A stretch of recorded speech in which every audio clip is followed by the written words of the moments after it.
Дәл осы сағаттарда келіп түскен мәлімет бойынша ақш-тың әскері Иранның 28 миналық кемесін жойды. Израиль армиясы Иранмен ұзақ мерзім бойынша соғыса беретінін мәлімдеді, соғыса беруге мүмкіндігі жететінін мәлімдеді. Иранда қарап отырған жоқ, әлемге ескерту жасады. Жағдай бұлай жалғаса беретін болса, онда мұнайдың бағасы барреліне $200 дейін жетуі мүмкін екенін мәлімдеді. Әлемдік 7G мықты мемлекеттер бас қосты, олар ары қарай Ресейге қарсы санкциялардың сақтала беретінін мәлімдеді. Өйткені жақын уақытта Трамп пен Путин телефон арқылы сөйлескен кезде мұнайға қарсы орыстардың санкциясы сәл әлсіреуі мүмкін екенін Трамп мәлімдеген болатын. Оған әрине Европа дүр сілкінді. Европа Ресейге қарсы санкциялардың әлсіреуіне өте қатты қарсылық танытып отыр.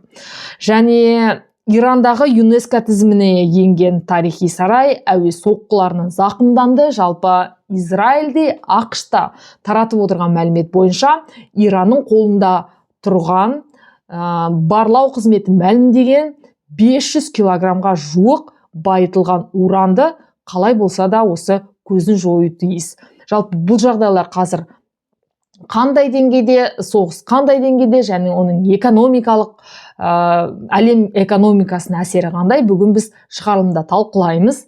Армысыздар ағайын, сәлем достар, есімім Аида Қыдырбай, арнама қош келдіңіздер. Мен әлемдегі жаңалықтарды, оның ішінде Украина-Ресей арасындағы соғысқа қатысты соңғы мәліметтермен бөлісемін. Сіздердің тараптарыңыздан әрине комментарий қажет. Ол YouTube-тың алгоритмі бойынша осы қазақ тілді жаңалықтардың, ана тілдегі жаңалықтардың алға жылжуына көп септігін тигізеді. Олай болса кеттік. 28 ақпанда басталған Израиль-Иран ақш арасындағы соғыс әлі де жалғасуда. Тараптар қайта-қайта мәлімдеме жасауда. Оның ішінде Иран ескертіп, әрі қарай жалғаса беретін болса жағдай, мұнай нарығы өте қатты құбылады және мұнайдың бағасы аспанға ұшады деп мәлімдеп отыр. Қазіргі күні мұнайдың бағасы шамамен 80-90 барреліне долларға жетті. Иранның айтып отырған мәселесі әрі қарайда мұнайдың бағасы $200 дейін жетуі мүмкін екенін айтады. Әрине, Трамп соғыс ұзаққа бармайды. Мүмкіндігінше қазір Иранды, әсіресе Израиль тарапы мәлімдеп отыр. Иранның қолында тұрған байытылған уранды, олардың барлау қызметі мәлім еткендей, қазіргі күні Иранның қолында 500 килограммға жуық байытылған уран қоры бар. Шамамен бір ядролық қаруға 40-45 килограмм байытылған уран қолданылады. Және барлау қызметі мәлім еткенде Израильдің тарапы айтып отыр, оны Иранның қолында тұрған 500 килограммға жуық байытылған уран өте қатты қазір зақым тиіп жатыр билігіне, жалпы осы режимге. Сондықтан бұл осындай үлкен қару қара нарыққа сатылып кетуі мүмкін. Бұл да қорқынышты. Және Иран бұл қарудың түрін, байытылған уранды өте қатты көзінің қарашығындай сақтап отырғаны мәлім, және оның таудың астында, жердің астында тығып отырғаны тағы мәлім. Сондықтан Израильда, ақш-та Иранның қолына ешқандай да қару қалдыруға болмайды деген сылтау емес, осындай мақсатпен Иранды күндіз-түні атқылап жатқаны мәлім. Ал Иран тарапы әрине Ормұз бұғазын бақылап отырғасын, және сол жерге қаптаған миналарды орнатып тастаймыз, әлемдегі мұнай нарығын толығымен шайқаймыз деп мәлімдеді. Енді Иранның сөзінің де жаны бар, өйткені бұл әрине мұнай нарығына өте қатты кесірін тигізетіні мәлім. Сонымен қатар Дональд Трамп осы ары қарайда Иранның 28 болсын миналық кемесін, енді қазіргі сағаттарда 28 миналық кеме, әрі қарайда осы Ормұз бұғазына қойып жүрген миналық кемелерді жоямыз деп мәлімдеді. Сонымен қатар Израиль басшылығы Иранмен ұзақ соғысқа баратын мәлімдеп отыр. Бұл да өте қауіпті жағдай. Және Ливандағы Хизбалланы білесіздер. Хизбалла Израильмен соғысты бастады. Және Ливанда қаншама адам қайтыс болды осы Израильдің соққысынан. Бірақ Ливанның мәліметі бойынша бұл соғысқа біз жанама түрде тартылып отырмыз. Сондықтан осындай Біріккен ұлттар ұйымының өкілдері осы Ливанға қатысты осылай деп мәлімдеме жасады.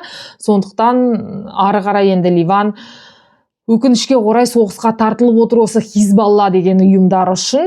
Ал Израиль Хизбалланың көзін толық жоймай, біз әрі қарай да соғыса береміз деп мәлімдегені рас. Ал Хизбалла осы Израильді қазір атқылап жатыр енді әлі күнге дейін. Сонымен қатар Иранның президенті мәлімдеме жасады. Білесіздер, президенті біз көрші мемлекеттерге тиіспейміз деп мәлімдеме жасайды Иранның президенті, бірақ әскерлері басқаша қимыл етеді. Израильдің бақ құралдары Иранның билігі не істеп отырғанын білмейді, оң қол сол қолын тыңдамайды деген сияқты мәлімдерді жасайды. Өйткені президент ол жерде біз көрші елге тиіспейміз дегенмен де қазір Иранның оғынан әсіресе Біріккен Араб Әмірліктері әлі күнге дейін зардап шегіп жатыр, және ірі халықаралық банктың ұйымдары осы дрондарға, осы зымырандарға қатысты әрине ірі кеңселерін, банктер осы Дубайдағы кеңселерін жабуға мәжбүр болып отыр. Соғыс әрине мәдени мұраға да көп зиянын тигізді. Мысалы, Иранның Исфахан қаласында ЮНЕСКО тізіміне енген тарихи сарай әуе соққылары салдарынан зақымданды, өкінішке орай. Және ең үлкен мәселенің бірі ол мұнай нарығы. Халықаралық энергетикалық агенттік әлемдік нарықты тұрақтандыру үшін стратегиялық қорлардан 400 миллион баррель мұнайды босатуды ұсынды. Германия мен Испания бұл ұсынысты қолдайтынын мәлімдеді. Сонымен қатар Дональд Трамп мұнай компаниялары Ормұз бұғазын пайдалануды жалғастыру керек деп мәлімдеді. Мұндай жағдай әлем экономикасына үлкен соққы болуы мүмкін.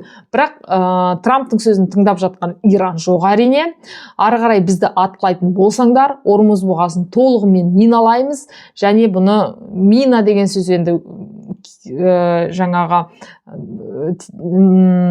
бұл миналаған жағдайда әрине өте қауіп төндіретіні мәлім. Миналаған жағдайда дәл Ормұз бұғазының маңынан әрине ешқандай да ел аман өте алмауы мүмкін. Бұл әрине мұнай нарығына көп зиянын тигізеді. Және әлемдік саясаттағы жаңалыққа тоқталатын болсақ, ол 7G елдерінің көшбасшылары бас қосты, және Франция президенті Макронның төрағалығымен кездесу өтті. Ресейге ең жақсы жаңалықтың бірі бұл жерде Ресейге қарсы санкциялардың сақталатыны мәлімдеді. Өйткені қазір Ресей мен Украина арасында да соғыс жалғасып жатыр, және Зеленскийдің мәліметі бойынша ақш Ирандағы соғысына қарамастан Патриот деп аталатын жаңағы зымыранды қағып ұстап алатын ПВО-ны берген Украинаға. Зеленский бүгін соны растады. ақштан осы Патриотты алдық деп. Бұл әрине күніне 100-ге жуық зымыран, оның ішінде ескендір бар, оның ішінде баллистикасы бар, оның ішінде циклон деген қарулар бар, орешникін жібереді кейде Путин. Сондықтан Украинаның аспанын, Украинаның энергетикасын, Украинаның қарапайым халқын қолдау үшін әрине ПВО өте қажет. Және бүгін Америкадан соны алды Зеленский. Және Еуропаның елдері де Украинаға ары қарай да көмектесетінін мәлімдеді. Оның ішінде Ресейге қарсы санкциялардың сақталатынын мәлімдеді. Брянск облысында Украина жасаған ракеталық шабуылдан 6 адам қаза тапты, 42 адам жараланғаны туралы ақпарат тарады. Мен оны сіздерге алдында айтқанмын. Украина шабуыл жасады осы Брянскіге. Және Днепропетровск өңірінен Ресейдің оккупанттары босатылды. Бұл туралы да Украина сүйіншілеп жақсы жаңалығын айтады. Бірақ қазір күні Ресейдің мәліметі бойынша Донецк облысының 15-17% Украина әлде бақылауында ұстап отыр. Сонымен қатар Ресейдің Росатом компаниясы Иранның қызметкерлерінің бір бөлігін эвакуациялады. Қазіргі мәлімет бойынша шамамен 500-ге жуық қызметкер әлде осы Иранда қалып отыр. Кремль Иран басшыларымен тұрақты байланыста екенін мәлімдеді. Білесіздер, Иран мен Ресей өте дос. Иранның шахет дрондары талай 4 жылдан бері Украинаның аспанын атқылап келген. Сонымен олар әлі де байланыста екенін мәлімдеді.